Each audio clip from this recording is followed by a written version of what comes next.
बिस्मिल्लाहिर्रहमानिर्रहीम। अस्सलाम वालेकुम। आज की इस वीडियो में हम अक़वाल मासूमीन अलैहिस्सलाम पार्ट 42 डिस्कस करेंगे। लेकिन वीडियो स्टार्ट करने से पहले अगर आपने हमारे चैनल को सब्सक्राइब नहीं किया जल्दी से सब्सक्राइब कर ले और साथ में बेल आइकन भी प्रेस कर दे ताकि आपको हमारी लेटेस्ट वीडियो की नोटिफिकेशन मिलती रहे।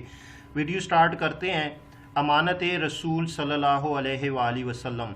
मेरी उम्मत के मोमिनीन अहले बैत अलैहिस्सलाम के बारे में मेरी अमानत की क़यामत तक हिफाजत करते रहें। अमानतों को उनके अहल।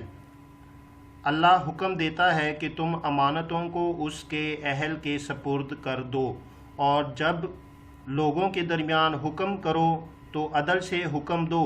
इससे मुराद हम है, यानी पहला इमाम अपने बाद वाले इमाम को किताबें इल्म हथियार जो अमानत इलाहिया है सपुर्द कर दे, और फिर अल्लाह ने हुक्म दिया अताअत करो अल्लाह की, उसके रसूल सल्लल्लाहु अलैहि वसल्लम की और उलुल अमर की। हर इमाम अपने बाद वाले इमाम को पहचानता है और उसे वसीयत करता है।